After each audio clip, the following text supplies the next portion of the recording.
part number 2 of our interview with Neil Rosemen discussing hard money lending. Learn when and how to use it in real estate investment opportunities, right here on Beyond the Drywall.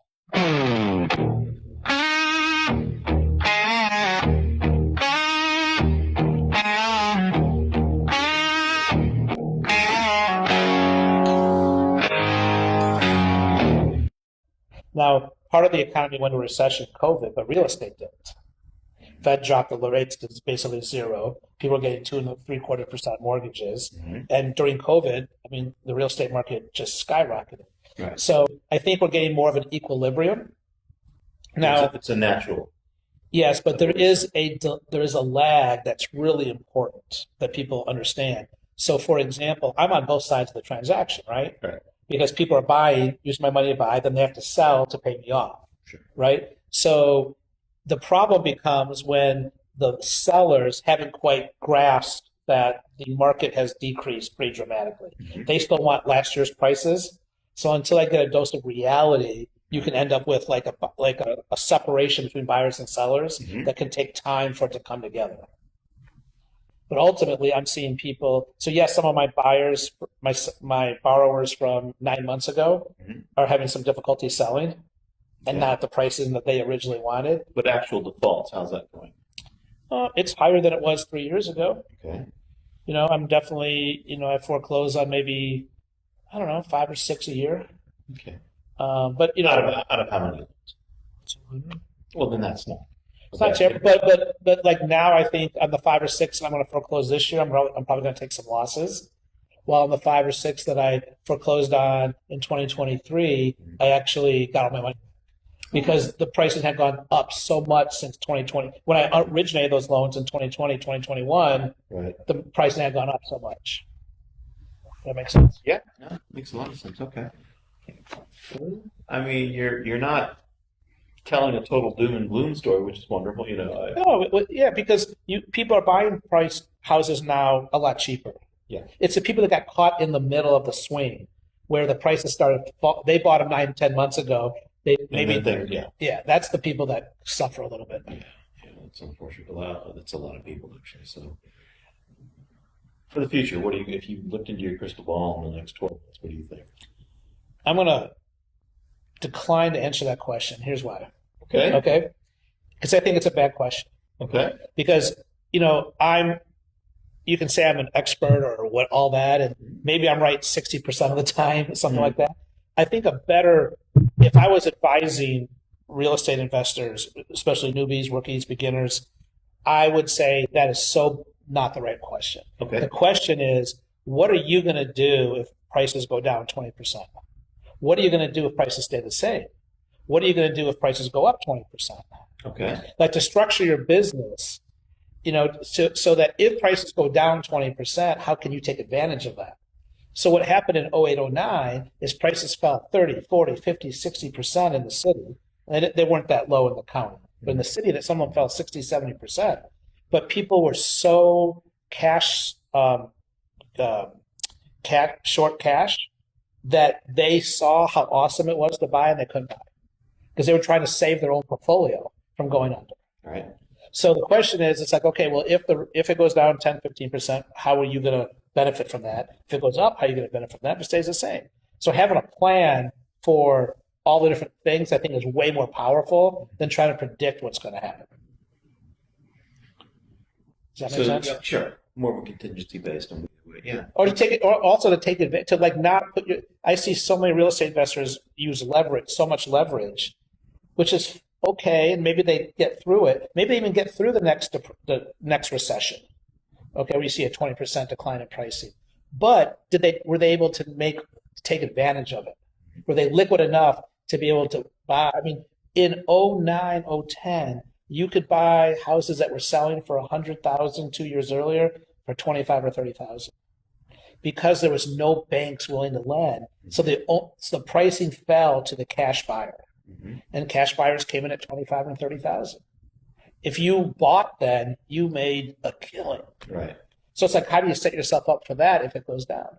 How do you make money if it goes up? How do you make money if it stays the same? Really kind of structuring your business model that way really has a lot of power, I think. But that's more for the advanced investor that's been, that's done this a couple of times. Sure, Yeah, sure. I'm saying more for the smaller professor, For smaller investor. for sure, we're in a decline right now, Right. and it's gonna continue. And that's what I'm asking. What do you say for the next year for the smaller investor that wants to do the onesies? I don't know how it can. I don't see how it can go up. So it might be a good time just to sit and wait as well. Could be. Yeah. And there's when prices decline, there's lots of opportunity. Right, for those that have the resources. Yes. Yeah. But that's not the smaller investor coming to you saying, I need to get over the hump on this. You see what I'm saying? It could be. I mean, like sometimes the smaller investors find there could be so much inventory on the market that you find a really good deal. Sure. It's certainly more of for the last several years, it's been a seller's market. Sure. I would not say it's a buyer's market yet. I would just say we're getting close to equilibrium. Right. I mean, the shortage of properties that were good deals has gone, out. But now I think in a few more months, you're going to see a little bit more availability and more deals and transactions happening that way for those that have the resources. Yep. The wherewithal. So a lot of those individual investors have the wherewithal because they've got that nice W-2 job, so they can buy one property, two properties. Right. Then they quit their job and they start trying to run 5 or 10, and that's when it becomes challenging. Yeah, thinking that they can just manage it all themselves and kind of There's no backstop. So if things slow down, if somebody's doing 4 rehabs at once and one they just bought, one's in the middle of construction, one is finished but not quite ready on the market, one's almost ready to close on to sell, and then all of a sudden that buyer falls through, and then those 2 that are almost ready to sell, instead of selling in 1 month or 2 months, they take 6 to 7, and all of a sudden their cash dries up. Yeah, and that's what really hurts.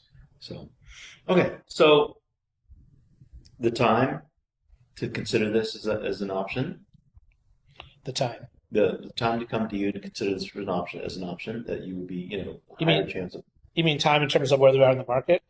No, I mean you've got an investor that's got some properties they're doing the rehabs on it and they're running into trouble. They need to come to you. When would be the time to do that? Well, they're not. Most of the time, if you're in trouble on a rehab and you come to me, it's probably too late.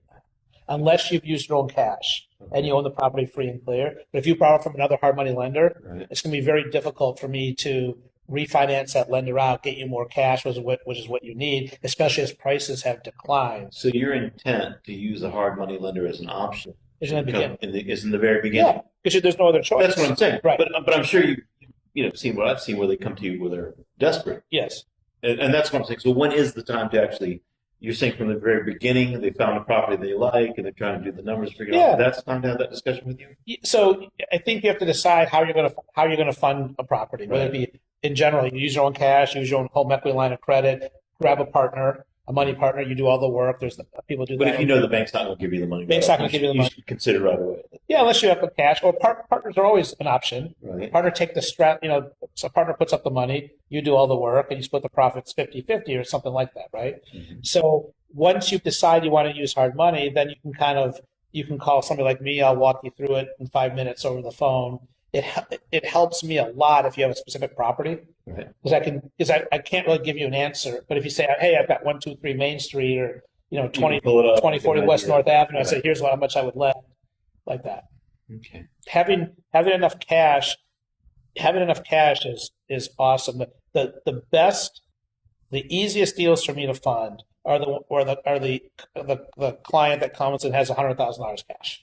Okay. And he's doing a flip in Baltimore City, and he says he's buying from an auction, which makes it very difficult because you can't get in, and you might not win the auction. I'm not going to spend a ton of time with you on when you're going to keep bidding at different auctions. Speculative, yeah. Yeah. So, but I could just say to you, look, you're buying a $50,000 property.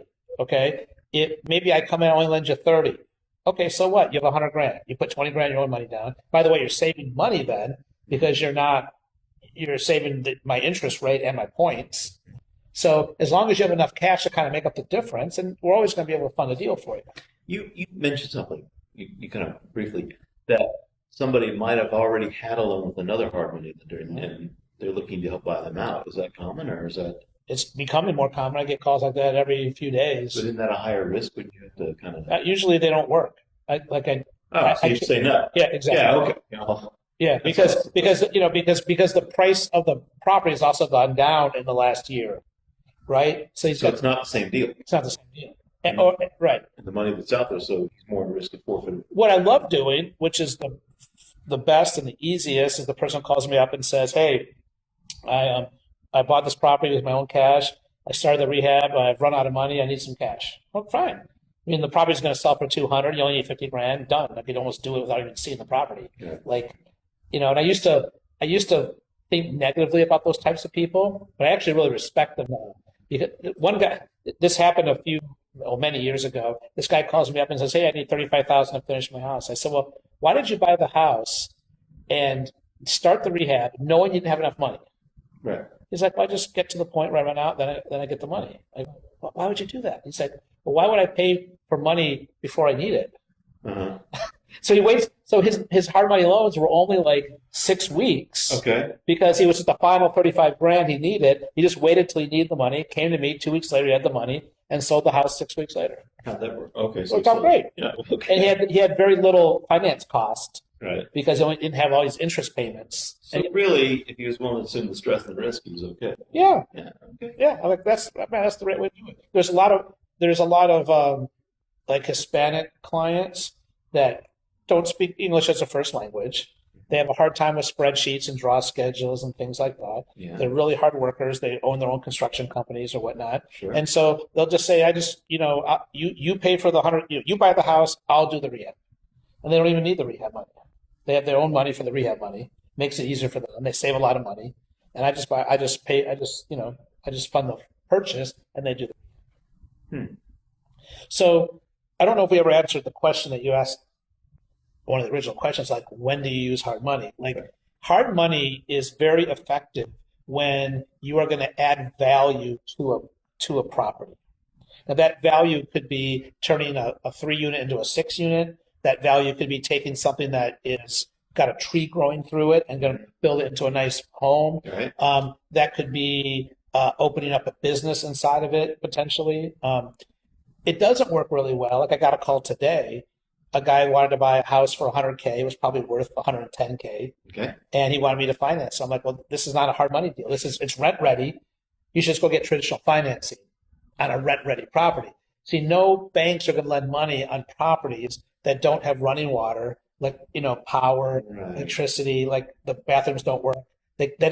They can't sell those loans. They have to keep those loans on their books. So properties that involve more serious rehabs, more serious construction activities. Yeah, so it also could be a quick sale. You want me to see, if you come to me, John, and you say, and this is almost any hard money lender, not just me. You come to me saying, "Neil, I got this deal. I need to close in 4 days. Blah blah blah. It's a estate sale. The person died, and they just need to get rid." Like, yeah, we fund it in 4 days. Okay. Like, a bank's not going to do that. In So 4 days. exactly, Cash in hand, 4 days. yeah. Sometimes less. Okay.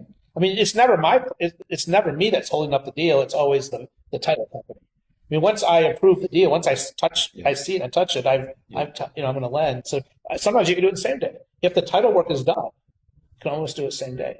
So there's lots of examples out there of people that hard money makes a lot of sense. Right. And we kind of went through a lot of the major ones. But what you were saying, I think, is something that should be aware of, that the type of traditional home purchase where it's ready to move in, it's in good shape, and it's not really a hard money loan type thing. And it's going to be hard. It's not only is it not hard money, because you could get if you have a good enough credit score, you should be able to get traditional financing at 6-7% and not pay mid-teens. Is that what you're looking at? Yeah, you're looking at, I'm on the higher side. There are companies that are cheaper, but I'm also doing deals that nobody else does. Right. You just said you're willing Right. to rent on, or you're willing to loan on, inner city properties that Right. are not in the best areas. So my flips are, my flip rate is 13.9%, 3.9 points. That's I think the going rate is 12 and 3, so I'm a Right. little bit higher than the going rate. Right. So there's no sense in doing that. And that's a 7-month loan. There's no Right. sense in doing that when you can get a traditional loan at 6%. Sure. Now they're going to require 20% down probably, Right. or even 30% down. But the real problem is a lot of people still want me to finance those. You know why? Because they want me to do it at 100% finance. and then they refi it out. Right. So they end up making, it's called the BRRRR, what, buy, rehab, Right. refinance, and repeat. Right. So they could do that, and you could have very limited money, end up with 10 properties. The problem is, if you understand the way hard money lenders work, it's very difficult, if not almost impossible, to get a rent-ready property at 70 cents on the dollar. Right.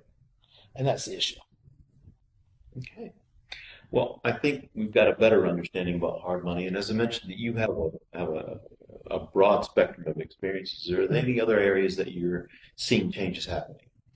You mentioned that you have a lead paint inspection. Yep. service. I have a home inspection company, Yeah. Yeah. and I'm very much into Bitcoin. I have Bitcoin mining companies, one in South Dakota and two in Pennsylvania. Okay. And I own, I'm sorry. I mean, more like what I'm interested in Okay. is the changes I've heard lately on the lead side of things. right. And then there's also the mandate with the lead pipes, stuff like that. What Yep. do you know about that that might be of interest to people and how we can impact them later? Well, I think any new, and one of the biggest mistakes that people make is they don't understand the rules of the game.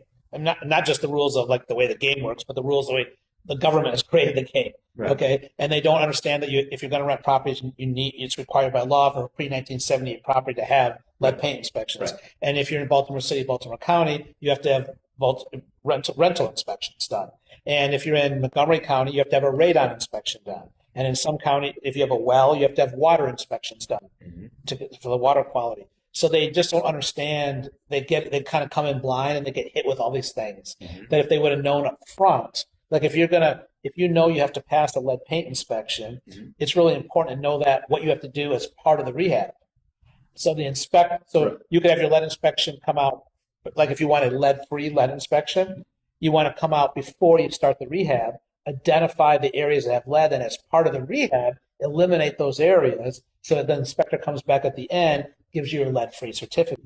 If you have it all rent-ready and you missed a few spots because you didn't have the lead inspection done, now you're bringing your contractors back. There's already carpeting down. You're ripping things out. Well, what are you saying? What are you saying in terms of changes in the last couple of years? The enforcement is definitely higher Okay. in the lead paint side for sure. Okay. And higher in what way? And I know the answer because obviously I'm the property manager. So Right. I just want to explain to everybody. Yeah, so the MDE is definitely doing way more. It kind of stopped doing them during COVID, for whatever reason, and now they're the intensity and the oversight from the lead paint and from the MDE is cranked up, 100-fold, no, 5-fold, 10-fold from what it used to be. So inspectors are getting caught up in that. The owners are getting caught up in that. So you just have to do things. You have to understand the rules and do them the right thing because they're being enforced a lot more. Okay. Outside of lead paint, right? Talking about the lead pipe changes. Yep. What are you hearing about that? I mean, it was 10 years ago I heard. Yeah, I mean, you can kind of the landlords can, if you go on the MD's website or maybe it's the EPA. You can see your zone, yeah. Yeah, you can see your zone. You can test your lead pipes yourself. You don't need to hire anybody to do that. It's all very clear in there what to do. Okay. And that's for the most part, that's a nothing burger. That's not what gets people in trouble. But to the owner, it's something if you have a problem, you have to take care of. Yeah, but it's still the amount of issues. I might see one or two issues of those a year, while I might see hundreds of other issues with lead paint inspection. Well, sure. Right. So still just most of the time is on getting the lead paint inspections done and done correctly. And everything registered. Yeah. Yep. Got it. Yeah. And really understanding the liability involved, right? And making the strategic decision as a property owner. Do you want to spend a little bit more money and go lead free, Right. versus doing a full risk reduction? They've upped the fees pretty dramatically just January 1. The MDE is, so now it's $75 every 2 years. Okay. So it used to be $30 every year. Right. So it's not that much of an increase. The lead free increase, but then if you have a lead free certificate, you can opt out of that fee. Okay. So the fees keep going up. So the more you can do, what you can do to opt Well, out. like you said, from what I'm seeing, the enforcement side is also much harder now. Yes. And the penalties and fines are Yep. starting to rack up. Yep. It's something you got to take care of. So. Yep. Okay. Well, Neil, thank you so much for your Oh, time. you're welcome. I really appreciate it. Is there anything else you might like to add on either hard money lending or, No, if I guess if you just have any questions, you can just give me a call. We could talk. What is the best way to get in contact with you? Just- For Block M? Yeah, for Block M, just give me a call at 410-652-3522. And Block M is your hard money lending Correct. operation. Correct. Okay. And that number again, I'm sorry. 410-652-3522. And there's your website? Yep, blockminvestments.com. M as in Mary. Excellent. And you can feel free to mention anything else you'd like to in terms of the lead side of it. Yeah, if you, I got so many companies, just, you can search the web. Reach out to me from one time. there, you go Yes. from there. Okay, Yep. great. Hey, Neil, thank you so much for your time. Oh, you're welcome. I'm sure that a lot of people picked up a lot of helpful hints there. Great. They may be in contact with you soon. Anytime. Thanks, John. Appreciate your time. Yep.